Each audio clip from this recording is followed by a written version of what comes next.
to say, man. Tony the Closer, you looking like a real sucker in them comments, my nigga. Yeah, homie, you $1 million nigga, homie. You looking like a real sucker in them comments, my nigga. Now, you bragging about you didn't pay. Yeah, you right, homie. I didn't charge you nothing, nigga. I kept it 100 with you, nigga. But say, nigga, how you gonna say you fuck with me and don't know nothing about me, but you bringing me around your son, your girl, you brought me all up in your house, you taking me out to eat. Nah, nigga, you rolled my dick now, you paid. No, you paid now, nigga. Don't act like you didn't pay. No, you paid, nigga. You dick rolled like a motherfucker. Nigga, you ought to be pregnant the way you rolled my dick. Yeah, nigga, and I bless your game, cause nigga, your views don't do like with Charleston White, so don't get too cocky, millionaire, nigga. Them big old slow punches you throwing, nigga, you ain't no killer, nigga. Ain't nothing about you no killer, nigga. Nigga, them slow ass punches you throwing, nigga. I know some niggas will make your knees buckle and make you poop and shit after you poop, nigga. I know some niggas will beat your body up, nigga. Big old slow ass, nigga. Now you cut it out, Tony the Closer. No, nigga, you ain't no gorilla. You a orangutan. You ain't no motherfucking silverback, nigga. You all in the motherfucking comment section talking, nigga. You ain't no motherfucking silverback Tony the Closer. You a motherfucking orangutan, big slow punch throwing motherfucker. You don't even know how to put your hips into that shit, nigga. You shoulder throwing ass, nigga. I know a nigga dip right up under that and stay in your chest, nigga. Your chin ain't been tested, nigga. You better pipe down, big fella. No, you better pipe down, big fella. Here, big old soft ass teddy bear, nigga. You better quit barking like, nigga, you a straight up mark, my nigga. And you a big scary nigga. Nigga, stop talking like you what that is, nigga. You a big old millionaire, a woman beater, nigga. Shut up, nigga. Fuck wrong with you, nigga. Scary ass nigga, nigga, fuck you, nigga, fuck, nigga, you brought me around your kids and your woman, homie. So don't get on here talking and faking and shaking, nigga. You brought me into your home, nigga. So stop faking and shaking with that. I hate you, and you an industry nigga. You your mother, nigga. You a nigga, please, nigga. You niggas ain't nothing like me, nigga. You on here insulting people because them niggas handling you, nigga. You wrong. How is it you go bring a nigga around your woman, your 2 boys, your family, your relatives, introduce me to everybody, take me around, fly down and come see me, nigga. You flew to Dallas to come see me, nigga. And then you asked for me to I put you with other people to do interviews and things. Come on, homie, now don't act like you wasn't trying to fuck with me. See, you a fuck boy ass nigga, homie. All you industry niggas, homie, you niggas don't know no loyalty, nigga. And you ain't stomped down and 10 toes down on nothing, Mark. No, nigga, when the bitch said to you, nigga, like I told you on the phone, nigga, when the bitch said me, nah, nigga, you said what he say. Nah, homie, you threw me for a loop with that one. So, nigga, if you ain't went and looked at me and me and you done chopped game, nigga, you done had your sons around me sitting at my feet listening to me. You got your cousin around you, nigga, praising me and worshiping me. Nigga, I took you to the academics video, all that, nigga. So you got all these people in your immediate family listening to me and you saying you don't know what I do. You a straight up hoe ass nigga. Nah, you a straight up hoe ass nigga, my nigga. And you in the bitch fire, sucker. What he say. So the bitch hadn't done no research and you hadn't done no research. Nigga, you been running behind me, kissing my ass, sucking my dick, nigga, and massaging the heel of my toe, nigga. Fuck you talking about you don't, nigga, you know something about me. What made you jump on my lap then? What made you bring me a gun, nigga? We can talk about it. What made you bring me the gun, nigga, in Miami? If you hadn't saw, what had you been listening to that made you bring your girl and your sons when you brought me that gun in Miami for Soulja Boy? Huh? Tony the Closer. What did you know about me? So you mean to tell me a nigga you don't know, you go meet him with your woman and your children and bring this nigga a gun so he can hold a gun? Come on, nigga. And you don't know nothing about me? And you done that? Oh, nigga. Between your sons and your cousin around you, nigga, I thought y'all knew everything about me the way y'all talked and praised me. So now you get in front of this bitch. You really scared of the bitch. I saw how you bowed and buckled to the bitch, nigga. Oh, I don't want, boy, if you get, I saw how you bowed and buckled to the bitch. And then, nigga, I peep your play, how you really try to outcharge and you crazy. Nah, nigga, you don't do what I do, nigga. You another nigga talking on the internet, nigga. You another nigga talking on the internet, Tony boy. Tony boy, you another nigga talking on the internet, nigga. Let me show you the difference between me and y'all niggas. Now listen up real good, Tony boy. You hear me? Listen real good here, boy. You in the bitch. Yeah, nah, man, I'm sitting back thinking, nah, man, that nigga really trying to play on me. This nigga begged me, man, when can you come to Miami? This nigga always begging me, man, when you come to Miami? Man, we need to do something together. This nigga begging me for a partnership. This nigga begging me for a partnership. Come on, homie. Don't do me like that, my nigga. And I kept it 100 with you. I never charged you for an interview, my nigga. Kept it 100 with you. On a simple fact, you brought me a gun, nigga. I kept it player with you. Not that I owed you nothing, nigga, but I see a simple fact, nigga came and while I was in distress, I didn't need the gun. Cause them Haitian niggas came too, nigga. I didn't need the gun. You voluntarily brought the gun without even talking to me, nigga. You want to jump in my lap so goddamn bad. Nigga, I kept it 100 with you, my nigga. So let me show you what you niggas don't do, my nigga. This is heartbreaking. Nigga, I knew you was a sidewinder kind of nigga. And mama say you don't never be mad at a motherfucker for who they are. Mama say you don't never be mad at a motherfucker for who they are and the type of person that they are. You don't be mad at them people for that. You deal with them accordingly. Now you done expose yourself, nigga. I ain't mad at who you are. You done expose yourself, nigga. I'm dealing with you accordingly, nigga. No, you steady talking to me, man. I fuck with you. You my nigga. I fuck with you, dog. You call me every other day. I'm just checking on you. You acting like we brothers. That's how you playing on me, my nigga. You acting like me and you brothers. You acting like we friends. So I'm thinking you my partner. So I'm treating you like I would treat a friend, my nigga. Keeping it 100 with you all the way around. My nigga in town, say, homie, we go get some interviews. I'm gonna get you. Nah, I'm really throwing you alley hoops, my nigga. But I see you really playing on me. That's how you talking in this comment section. Like you been playing on me. I let everybody know, homie, you go fuck me before I fuck you. I tell everybody when we meet, nigga, you'll fuck me before I fuck you. And here go another example of a nigga playing on me before I played on him. Now I'm gonna let you play on me before I play on you, my nigga. See, cause I know how to roll off that shit, nigga. Yeah, I know how to build off a nigga playing on me. Yeah. I let a nigga play on me so he can show me who he is. Yeah, I play possum. Yeah, I play possum like a motherfucker. Yeah, I let the nigga think he playing on me. So I'm reading your comments, homie. At first, I wouldn't even go speak on none of this shit, my nigga. I'm like, okay, the nigga exposed himself. It is what it is. What's on the... So I see y'all in the comment section, nigga. You going back and forth with people you don't even know, nigga. You writing paragraph. You invite niggas to fight. You done got tough in it. I said, nah, man, this nigga really exposing himself as a mog, as a straight up sucker. No, this nigga looking like a lame in that comment section. And nigga, after I read one too many comments that you had responded to, I said, oh, this $1 million nigga in his feelings. This nigga done put his shirt on. He done put this skirt on and raised this motherfucking skirt on. Boy, he letting his comments expose his clitoris. Oh, this nigga done exposed his clitoris, y'all.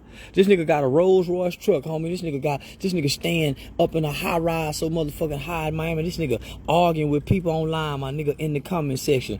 Oh, this nigga really a mog, man. Let me pull back from this sucker all the way. No, he done exposed himself. Don't be mad at him for exposing himself. But man, get away from that sucker. Cause well, we know to stay sucker free. No, that nigga real life sucker, man. And you don't be mad at a sucker for being a sucker. You just don't suck on the sucker. You get away from the sucker, man. Yeah. That's how that go. So now I see what you is, nigga. Cause you done been exposed and identified for who you are. You ain't my kind, nigga. I swear for God, you ain't my kind. My kind wouldn't dare let no bitch get, not no funky bitch like that, but you scared of the bitch, nigga. Yeah. But the niggas like you that beat up the bitches. Yeah. You niggas beat up the bitches. I ain't got no history of beating up the bitch. I beat up the pussy. And every now and then slip a finger in the asshole. But that's about the most I'm gonna do. Yeah, no. That nigga that made me mad, the motherfucker. He all in the comment section. He broke. Man, come on, homie. That's just like the bitch. The bitch go holler, you got the little dick, you got AIDS, you gay or you broke. That's the bitch response, nigga. Yeah, that's the bitch response, nigga. Nigga, yeah, that's the bitch response. Hold on, I got something for you niggas. I'm finna put you niggas ass in class. That's what I'm finna do. Yeah, I'm finna put you niggas ass in class. That's what I'm finna do. Yeah, bitch ass nigga. Yeah, nigga, nah, man, I'm sitting there, nigga. I wasn't tripping at first. I just so happened to be looking through the comment section. I said, oh man, this nigga in here talking like he been playing on me.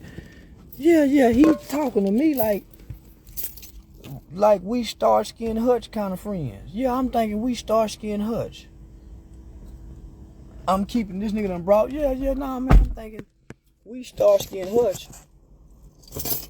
This nigga playing on me.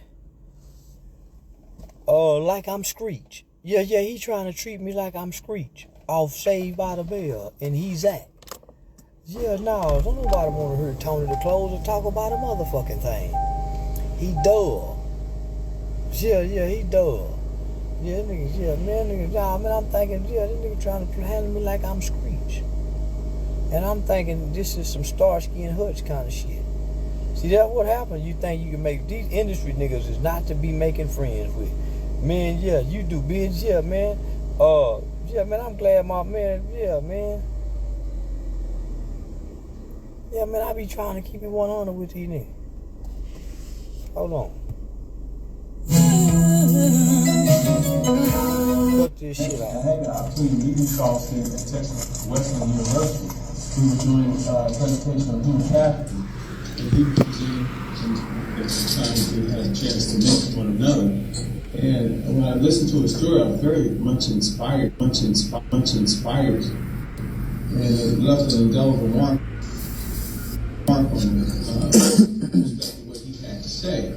So, from time to time, I ask Charleston to come here as a guest speaker, especially with my introduction to law enforcement classes. And he comes and he shares his story and his knowledge and his wisdom with you all. So I've asked him to come today, and he agrees to come, and he's here.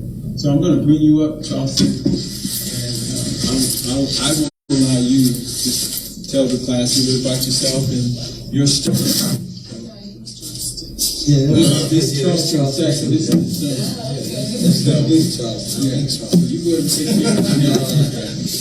I still call him Agent Owens, because I know him when he was with the department, and he spontaneously wanted me to come back and repeat this supposedly exceptional presentation that I did at the last class. So I don't know if I can repeat it, but I tend to do a lot of public speaking. I travel around the country. I spoke at University of Arkansas, Prairie View A&M, different colleges, John Jay College in New York. Really? That's beautiful. Yeah. I've gone to Washington, D.C. Several years and worked with probably at least 50 different U.S. congressional members on different juvenile laws in the country. One in particular, we got juvenile life without parole abolished in this country. Up until 2 years ago, the United States of America and Sudan was two of the only countries on planet Earth that will take a 12-year-old and sentence them to life without parole with no possibility of ever getting out. And so basically, that's a death sentence, right? When you think about America is one of the most free nations, supposed to be free nations, but we incarcerate more people than anyone on the planet, particularly our children. When all of the data, all of the research, all of the medical science says that the human brain does not develop to or at around age 25. And that's just typical, normal, right? But if you factor in trauma, child abuse, mental health, substance abuse, if you factor in all that, then that human brain may not develop to 35, 40, And so then you start getting rappers like Jay-Z saying 40 is the new 30. Well, you know, that's an undeveloped brain or slow brain progress. So with that being said, my message, before I tell you about who and what I am and how I ended up here today, my message is no child is born bad. With all of that research and that data, based on my life experiences, based on my childhood friends, based on family, I've discovered that no child is born bad. Our psychologists and our sociologists say that environments play a part, and so I teach that children mimic what they see and repeat what they hear. At least I did. So I was born to a teenage mother. Mother had my brother at 15, had me at 17. Dad was in the Navy, don't know much about him, probably can count on two hands how many times I've seen him in my lifetime. Grew up in a traditional single parent home. Just mom now. Never been spanked by a man, never been disciplined by a man, never had a man put his arms around me, say I love you, I'm proud of you. None of that. All I ever seen was mother. Mom landed a job at General Motors in the early 80s, so our life kind of went from rags to riches overnight, seemed like. So we left the projects, moved up out of Stop 6 Fort Worth. By the time I was in the 3rd grade, early 80s, it was unheard of for a kid to have his own phone line in a room in the early 80s. But I had my own phone line in the early 80s. We walked on marble floors. Our bathtub was trimmed in gold. Mom provided a very, very financially stable, good home life for us. But she worked all the time, right? So when I was getting out of school, my mother was going to work. So it was basically, hey, Mom, how you doing? Hey, I got dinner on the stove. Y'all leave your homework out. I'm going to call at such and such time. I'll see y'all when I get out. And don't y'all do this, and that. So basically, my brother and I, we grew up with no parental supervision. Probably from the time I was in the 3rd grade up until I was 13, 14 years old, man. I was free to do whatever I wanted to do after school. My mama had to work. I ain't had no grandmother who my mom could call and say, hey, y'all come check on the kids. My mom didn't have no sisters, no brother. She didn't have the support. And back in the 80s, early 80s, mid 80s, single motherhood was a stigma. It was like a curse. So single mothers didn't get a lot of support. There was no such thing as support for single mothers in the 80s. So a single mother had to do whatever she had to do with and for her children. And so basically for my mother, and I remember reminding her of this as I got grown. Mom, you didn't raise us. We just happened to grow up. Most of our life, you had to work.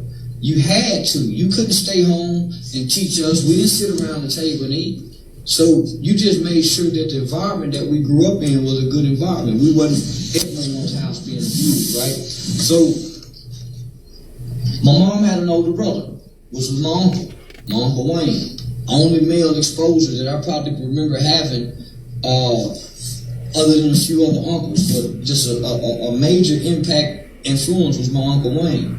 And he was a pimp. So he's my own big brother, right? So you know how it is, mostly in a black family. The drug dealing uncle or the uncle with the money, the family treats him a little different. And so growing up as children, you notice how your family treats certain people. And so, me growing up and my young and impressionable mind, I saw how Uncle Wayne was treated different. I got to see Uncle Wayne walk in with bags of money. Uncle Wayne wore a suit and jumped out of a Rolls Royce, and he had some beautiful women who were his prostitutes, but we thought they was our aunts. That's how it was sold to us and told to us. That shit ain't such and such. That shit ain't such and such. So we don't know who she really is. And so most of my life, I hung with Uncle Wayne. I was his favorite nephew. My name is Charleston, but everybody called me Blue. We were just talking about that. it was a movie that came out in 77, 76, 77, 78, but I was born in 77. And this movie was called Come Back Charleston Blue. My dad name is Charles. My mama name is Charleston. Well, when they bring me home from the hospital and my pimp uncle heard my name is Charleston, he liked this pimp movie called Charleston Blue.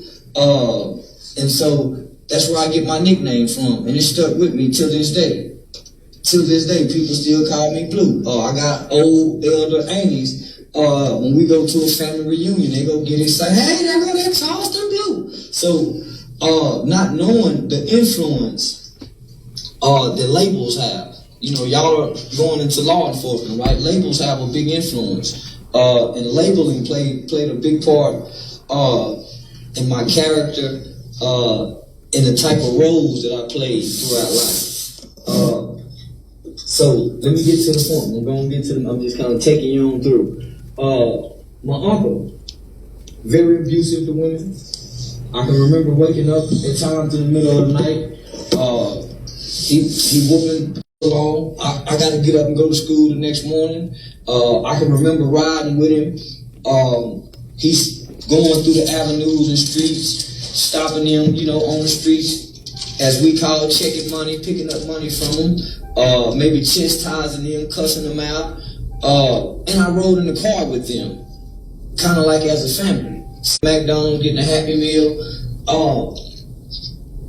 He was my hero. Remember, never been spanked by a man, never been disciplined by a man, never had any affection by a man. That was the closest thing that I ever got to having a man in my life, other than my brother. My brother grew up very angry from the simple fact of not having a dad. My mother was very loving, nurturing, very caring, but my brother was very angry from the simple fact of not having a dad. I never heard my mama say anything bad about my father. Don't know if he was, what kind of man he was. I never seen a man come out my mother's bedroom, but she had boyfriends. So whatever they did, them jokers was gone before we got up and woke up in the morning. So she tried to do what a good mother would do, right? Instill good morals, instill good values into her kids. But without that father piece in a boy's life, in typical African-American males, you have no identity. So when I leave off my mother's porch, I don't have no man to identify with. So when I'm playing with other little boys, I don't have no man to identify with other than Uncle Wayne.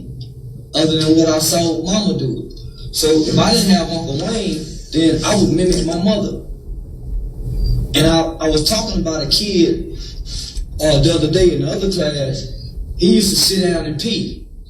And we was 9, 10 years old. And we caught him sitting down peeing one time outside. And from that point on, he was bullied. He was picked on.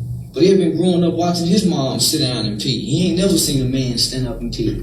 It's kind of like a kid, if you put him around wolves, they'll think he's a wolf if you grew up with him. Children mimic what they see and repeat what they hear. So a lot of little boys grow up in households and they ain't got no man. They got no man to mimic an image. So what happened, you become a kid like me, right? Uncle Wayne come and go. Uncle Wayne come and go. So in the process of him coming and going, I got my brother who's angry. He's going to TYC. He's in and out of trouble with the juvenile facilities, adolescent homes. I got my Uncle Joe. He got a bunch of guns laying around his house over there with my name. He's an abusive father. He's a womanizer. I got my granddad. He's a womanizer. And all these men have been to prison. Almost every man in my family done been to prison with a felony conviction. So in the process, I'm seeing these men within my family.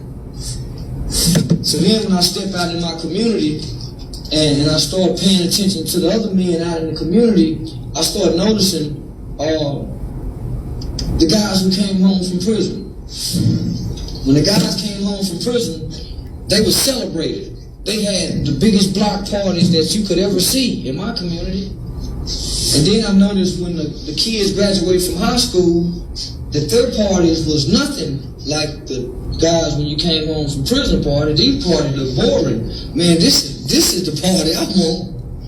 I don't want that high school party. I want the prison party. So you start seeing those things coming up, right? So then when you put on your headphones, it's 1988, 89, you put on your headphones, you start listening to gangster rap. Then here comes NWA. Here come Eazy-E. Here come the Ghetto Boys. So then you get this new culture, right? You get this new culture that begins to propagate what you see in your family. It begins to solidify what you see in your community. So in your young and impressionable mind, you're exposed to things that you shouldn't be exposed to. So there's a guy by the name of Confucius that says, Confucius said, he who controls images controls minds. Why do you think they spend millions and tens of millions of dollars on commercials? Why do you think commercial and marketing is so powerful? He who controls images controls minds. And so you have a male image, a positive male image, a father figure image that's been removed, not just out of my home, but millions of homes in the black community, in the black village.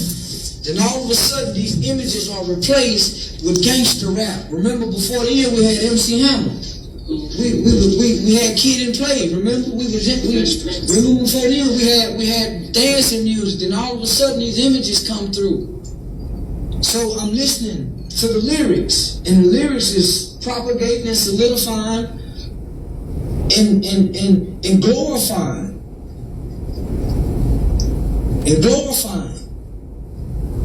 And mom's too tired to say, hey boy, let me listen to what you listening to. All we heard was, turn that mess down. Turn that off. Hey, I don't want to, man, what was that? Cut that crap off. No one took the time to really listen what we was listening to. And so, when I take off my headphones, put on television, here come the videos. The television propagated and solidified what I saw. So when I went to school, I became those images.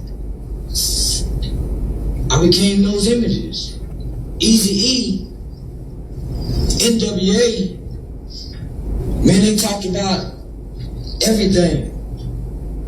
And we acted out some of those lyrics. We began to base our behaviors, our lives off those songs, those movies, and those videos, and we began to act them out. And by this time, I'm a kid who didn't have a father. I lost my eye playing with a homemade slingshot when I was like 7 or 8 years old, so I had a insecurity about losing my eye, so I had to develop, so I thought no one would pick on me. I developed a little man syndrome complex. You ask me about my eye, I'm punching you in your eye. So you know not to ask me because I punched him. Don't even ask me about it because that was something I didn't want to talk about. And then I was hurt because I felt rejected. I felt abandoned. I felt unloved. I felt unwanted because my old man ain't around. We live in the same city. And I can't see him, I don't get to see him. So I resented male authority figure. You could be my coach. You could be my English teacher. I hated any man telling me what to do. And you might genuinely like me. And you might genuinely care about me. But you can't come home with me, so get out my face. I want you to come home and give me this discipline, so get out my face if you can't come home with me.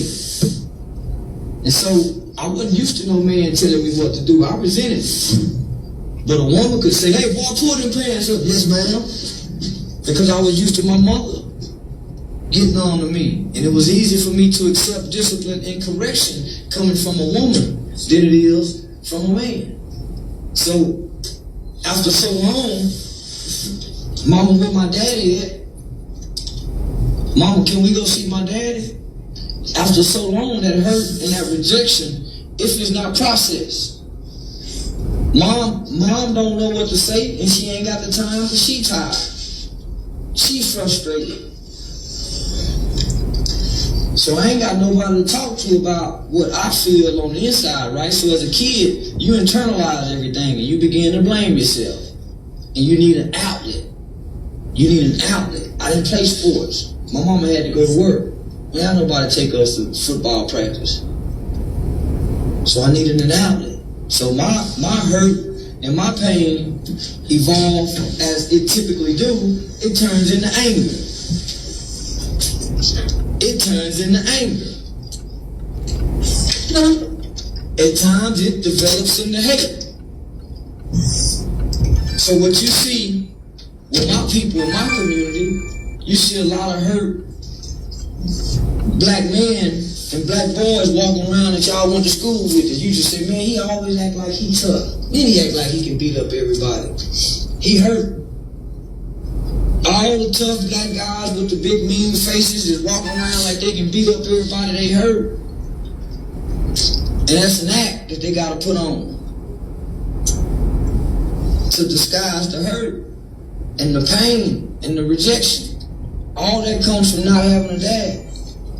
And so, by the time I was 14, I had been arrested for shooting at people, breaking into houses, stealing cars, aggravated assault with an injury, beating up a girl at school, splitting her ear open. Man, I had a very violent, lengthy juvenile arrest record.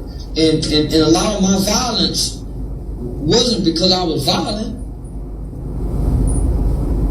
I was acting out of hurt as a kid with an undeveloped brain. It's just like, I like to give this example, right? Michael Vick took a whole bunch of dogs and taught them how to fight, kill one another. They fought to the death, right? They bred dogs to make them kill and fight one another. So when they went in and they rescued those dogs, they didn't lock those dogs up. They didn't put all them dogs to death.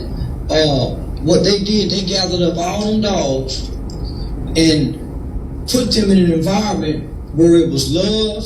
They nurtured them, and they loved and they nurtured those dogs back to their natural state, right? And they started having them adopted out. Well, we should take the same process to most children, because most children, where I come from, man, I didn't know pimping was wrong. I saw Uncle Wayne do it. And he said when I was a kid that, man, you ain't got no business messing with a woman if you ain't got nothing for her to do. And that stuck with me. When you get mad at a woman, you don't just holler at her and say, baby, you call her the B word. We was taught that. I know some dudes was taught to sell dope, man. They dad done it. And as they grew up, their dad taught them how to do it. And they taught their friends how to do it. And their mom them is in agreement with it. And their grandmothers is in agreement with it. And their aunts is in agreement with it. And their neighbors is in agreement with it. And these aren't bad people. Because if they wasn't selling dope, they'll be robbing. Or they'll be stealing. Or they'll be breaking in somebody's house. Or holding up a store. And so the dudes who sell dope say, no, man, don't y'all do this, just come do this. Some people are taught that. Indirectly, we're taught that men don't work. They say black men are lazy. Well, man, I ain't lazy. I just didn't know men work. As crazy as that sound, and as ironic as that sound, I ain't never seen a man get up and go to work. So how am I supposed to know? I ain't never seen no man get up and go to work. I thought women worked and men played in the streets. Did nobody tell me otherwise? When my uncles went to prison, man, did nobody come back and tell me nothing bad about prison? They glorified it. Made it sound bravado. They reinforced the thought that in order to be a man, you got to go to prison. I grew up wanting to go to prison. As crazy as that sounds, but I wanted to be a man. Every boy want to be a man, and where I'm from, in order to be a man, you got to go to prison. You got to shoot people. Where I'm from, those are the strong men. I ain't seen nobody getting up going to work that was strong in my world. Just the strong women. And so, I grew up in a time, before I caught that murder, we had Aaron Richards, Mark White. I was talking about Mark White. He was the governor before Aaron Richards. I was talking about him earlier. That's why his name slipped out. But Aaron Richards was our governor. And so, prior to catching the murder case, I had a very lengthy, violent juvenile arrest record. And this was in a short span of time. Beginning late 1990 to mid 1991. Or late 1991. And it was small things gradually working up to big violent things. Stealing cars, shooting at people, being accused of shooting at people. So it gradually worked its way up. So it was a process.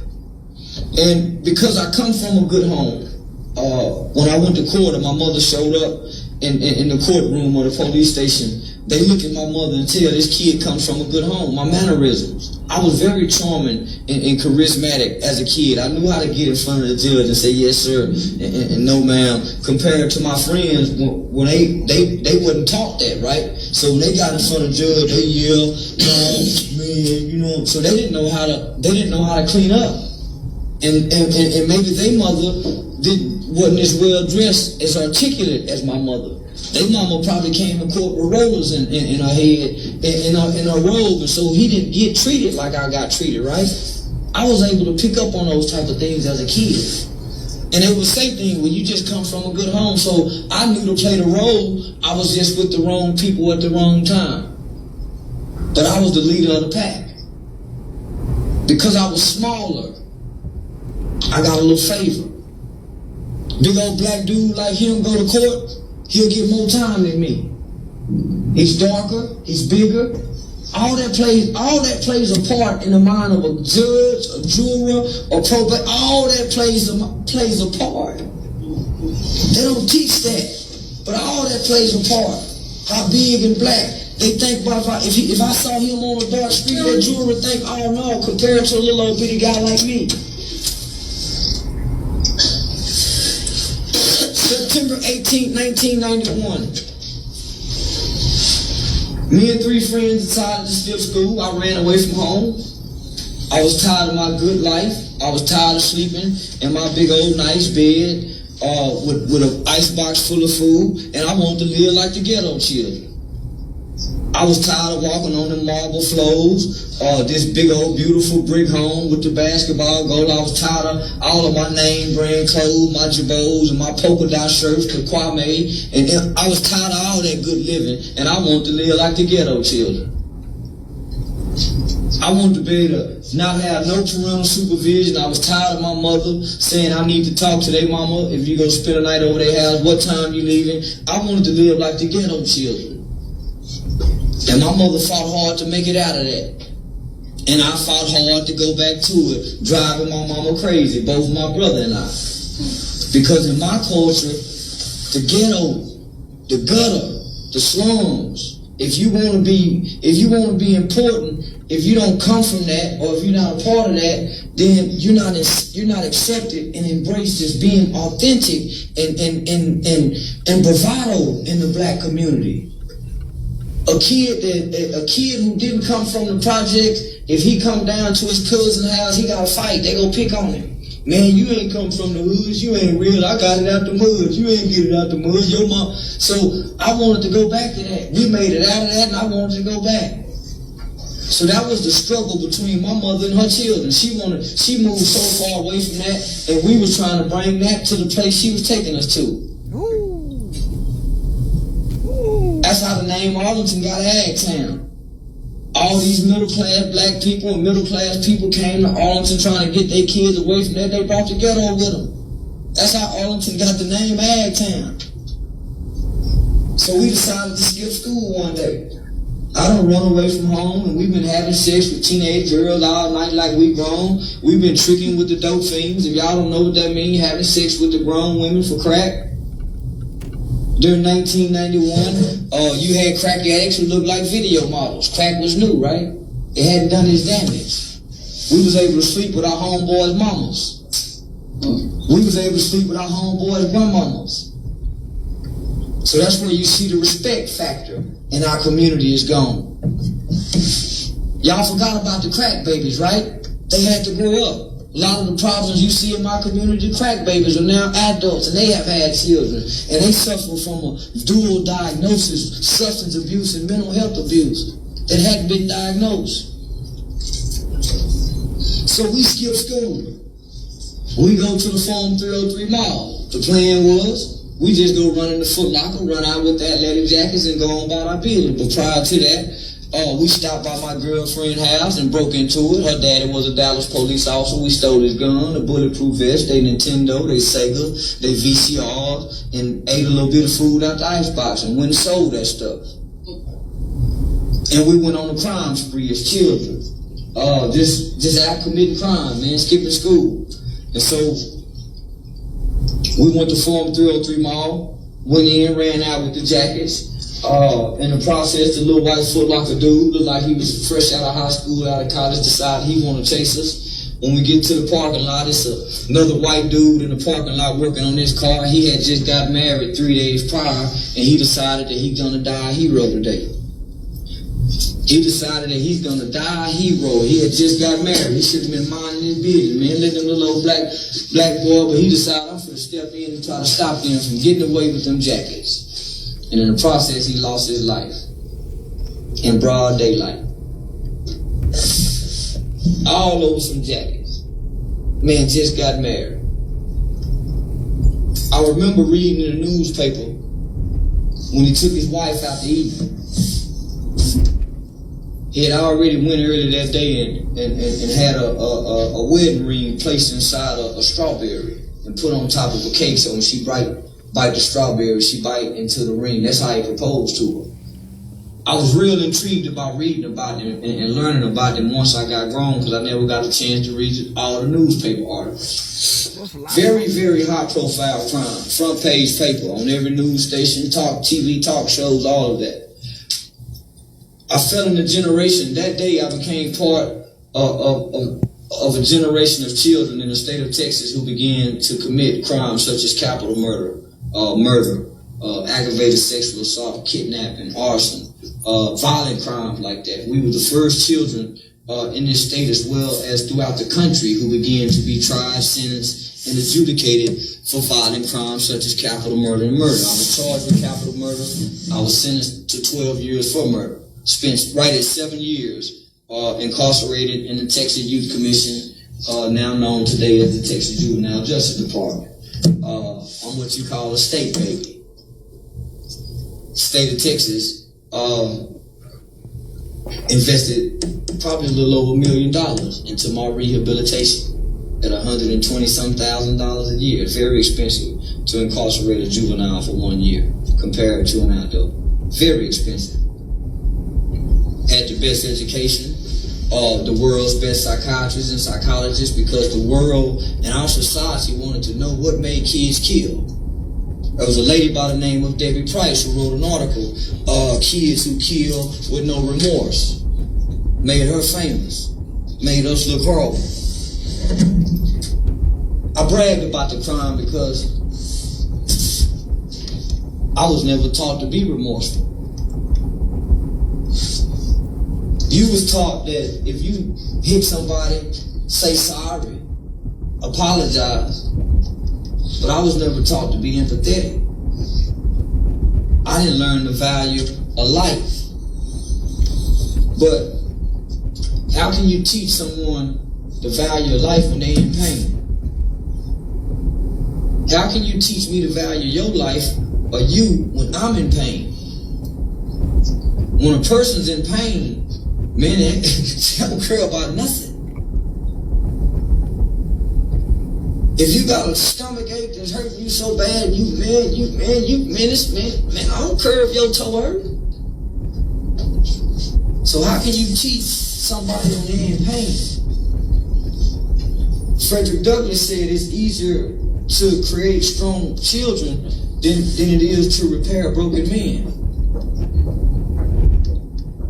And so during the 90s, all the solutions that we have now, we didn't have back then. Hold on, go back, boy. Shit, hold up, what happened? Boy, that shit was good, wasn't it? That shit was good. Boy, I done asked, how do we go back? Shit. Boy, how we go back? God damn, boy, that shit was good, wasn't it? Boy, that's some good shit. I'm not bullshit. That nigga there is a hell of a nigga. Y'all can't find nobody on the internet with this kind of knowledge that can articulate it the way that boy can. No, y'all can't do that, man. God damn it, boy, we done lost it. Yeah, I got a long way to drive to the house. Yeah, y'all lost this shit. Y'all lost it. Can't find it no more.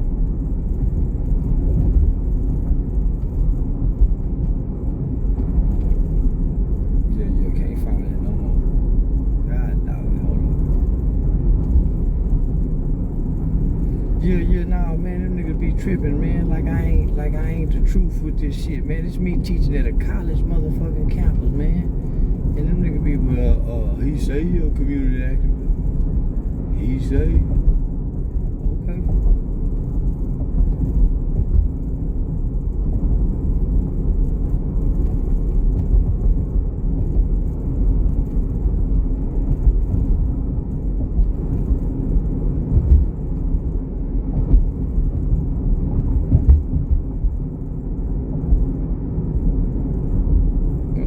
Found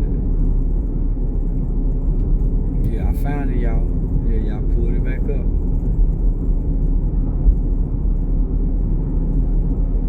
Back then, I just so happened to be in a state with a governor during a time that juvenile workers and law enforcement agency and law enforcement officials still believe that people could change, particularly children, right?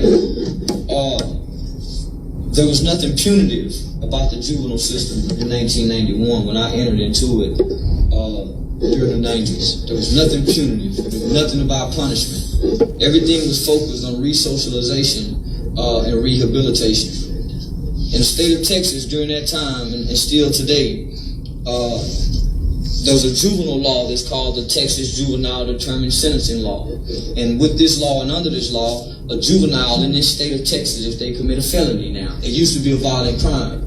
But today, if a kid commits a felony, they can be sentenced up to 40 years for committing a felony in the state of Texas.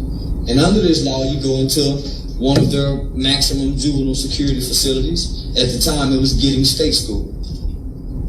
You stay in this facility until your 18th birthday. 30 days prior to your 18th birthday, you would come back to your county. You would go before your sentencing judge.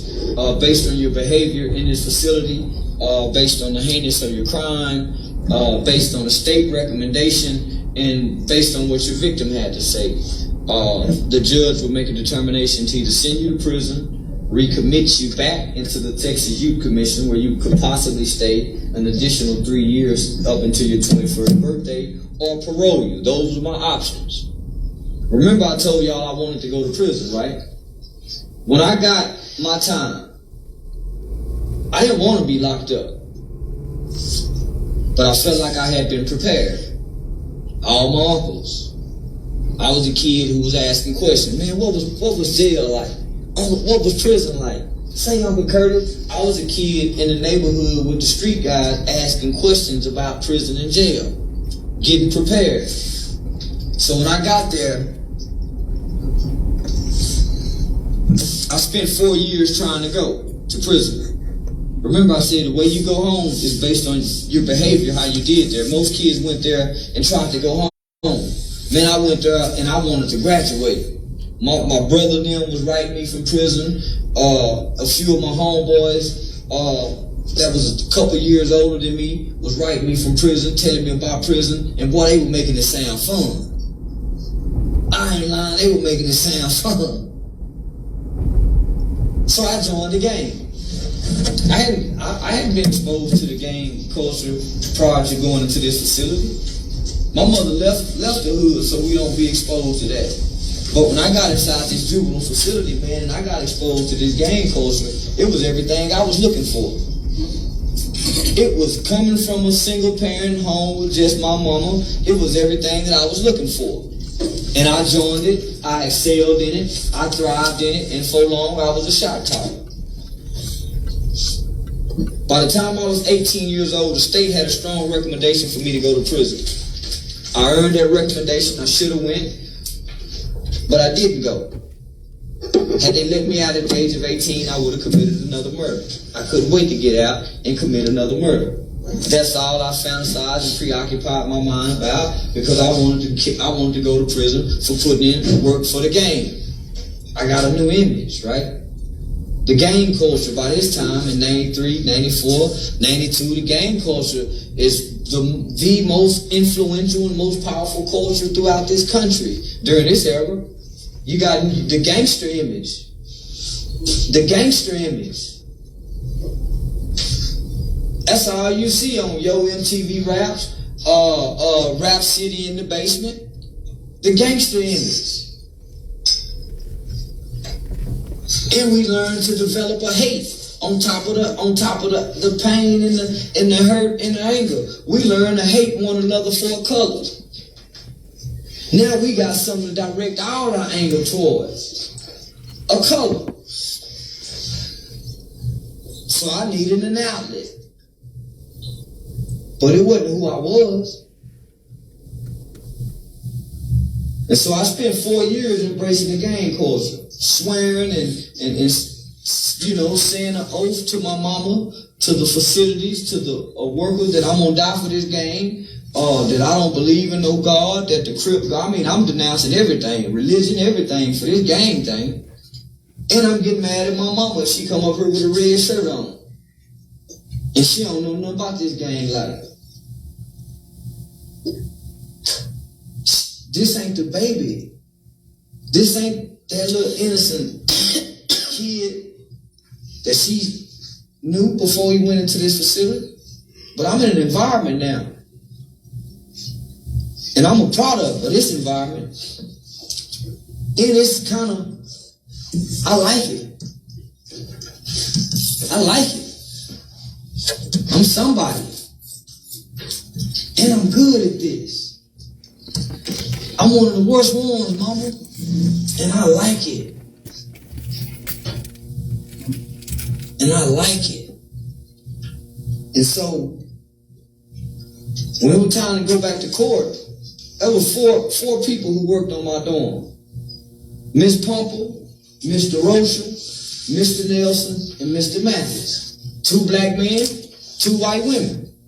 And the reason I particularly highlight 2 white women and 2 black men is because I was taught we don't trust white people. Where I'm from, mama say white girl go scream rape. You don't date no white girl. Mama and them terrified of her black son getting scream raped on by a white woman. They told us don't go in their house. Her daddy and them might do something to you. I was taught that. So when I sat in front of a white teacher, man, they said, I got that, what I was taught. They gonna do you wrong. And then, you got these 2 black men. I despise black men. Black man left me, which was my dad. I resent a black male authority figure. I blame all y'all for my dad. He's a gangster. And so here it is, 2 women I don't trust and 2 men I despise. They worked on my dorm for those 4 years. And they was able to see past that little hard facade that I was putting on. And notice that I said facade. I'll play the rest another day, nigga. Yeah, I got to go pack. I got to hit the road again in the morning. I'll see y'all another time, sucker. See, I keep telling y'all, you niggas ain't got this kind of shit. Yeah, nah, you niggas ain't got no kind of history of teaching. And nah, this is me really teaching. Just nah, and it go on and on and on. Yeah, nah, that's me really teaching right there, man. I'm talking about real life shit.